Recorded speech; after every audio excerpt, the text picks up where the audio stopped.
the military, obviously this is a huge military town and we're dependent on the military. And the number of U.S. troops, as you know, has fallen now below 50,000 for the first time since we went in there in 2003 on the invasion. Under 50,000 now. And of course that number also comes ahead of the end of the month deadline that was set by the president. So it looks like the deadline has been met. The American forces left in Iraq will be training and helping the Iraqis kind of take control of their country. I'm sure they're going to need a lot of help with that. And our troops have been through a lot, as you know, and unfortunately this economy is having an effect on the budgets everywhere. And as you know, the Defense Secretary, Robert Gates, announced that they're going to be cutting back on the Pentagon budget. What does that mean? What does that mean for us here in San Diego, and what does that mean for our men and women out in the field? Well, Congressman Duncan D. Hunter has an opinion about that, and he's joining us this morning. Congressman, good morning, and obviously you speak from personal experience. You have been in the war. You have, what, 2 or 3 tours of duty. My little brother just came back with this last combat brigade, too. So he's back in Kuwait now. He'll be coming home pretty soon, yeah. So we're happy about that. Good for him. Good for him. So there, yeah, we'll jump off on that. You know, obviously a lot of people were criticizing whether this troop withdrawal was a reasonable thing to do this early in the game.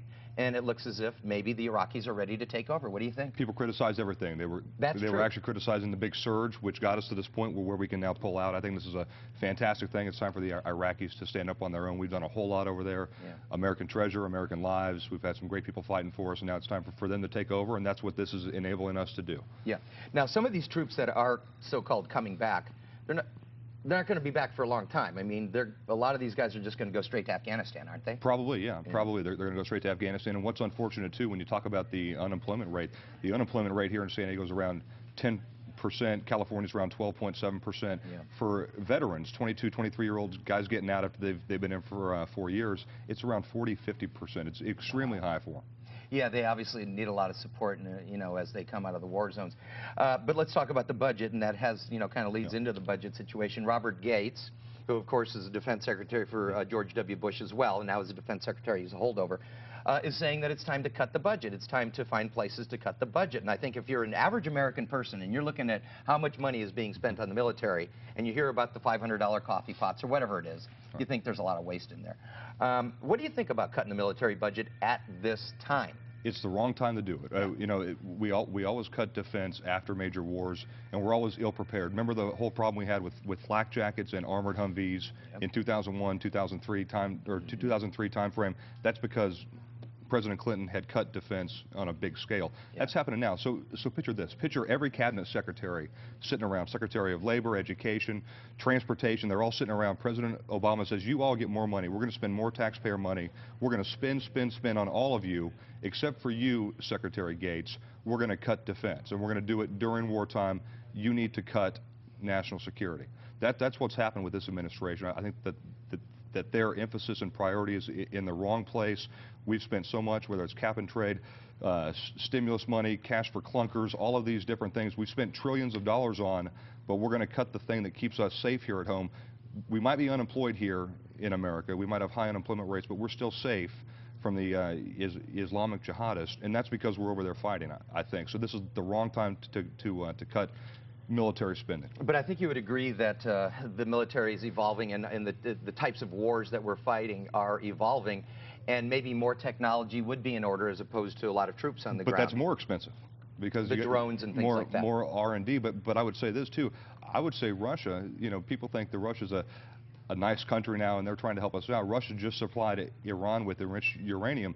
It's a post-Soviet world, but we still have big peer competitors. So when we look at the Islamic fight that we have to fight, we have to use drones and technology. They have IEDs. We also still have peer competitors like Russia who try to act like they're friendly towards us at times, but they also undercut us at every turn like Pakistan. With Iran and Pakistan and other things. And Pakistan is a great example. They're our friend, but they're not really our friend. No. So what do? So we still have peer competitors. We need them.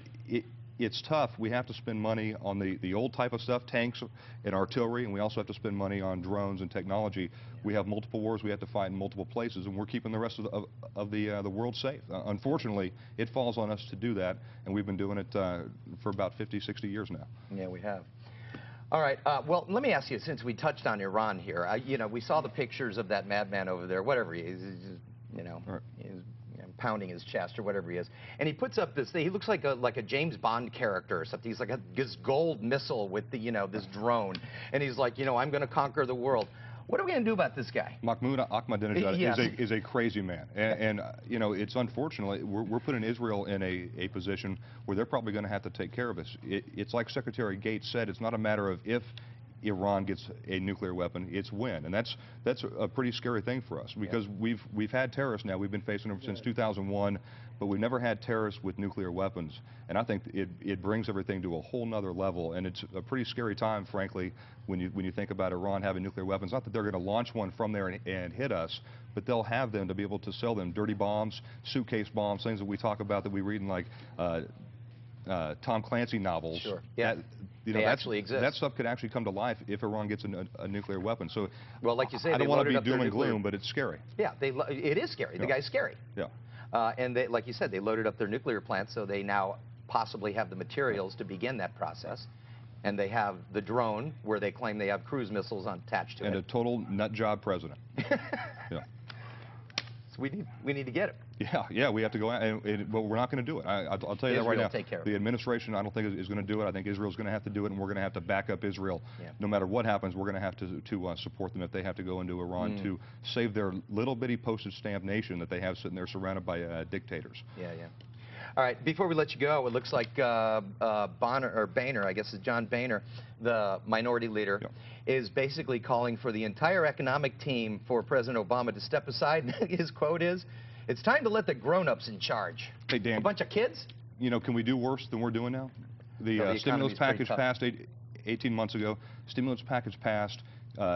We've lost about 525,000 jobs just here locally since the stimulus bill passed. California went from 10% unemployment to 12% unemployment, right around there, since we've spent trillions of dollars. So there's like 25-year-old kids running the show? We're doing something wrong. There are some young, I guess, super smart PhD academia types running this for Obama. We need some business people in there running it who actually know what small business people go through. I think that's Boehner's point. But the main point is, whatever they've been doing isn't working. So let's grow the economy. Let's grow business. Let's let businesses do what they need to do to start hiring people. Let's create a fixed environment for them, so they aren't guessing about what their tax rate's going to be next year or 2 years after, and what the health care bill is going to do to them. Let's free them up to actually grow the economy. I want to see traffic back on these San Diego streets at 8 or these San Diego freeways at 8 in the morning. I'm tired of having no traffic. We want to see people getting to work. Seriously, that's what we want to see. No, you're right. And I think Boehner's got a very good point here. Yeah. Whatever they've been doing is not working. Time for something new. Well, maybe they'll listen. Maybe they will. It's about time. You never know. All right, Congressman Duncan D. Hunter, thanks for coming in. Great to be with you. All right, good to see you.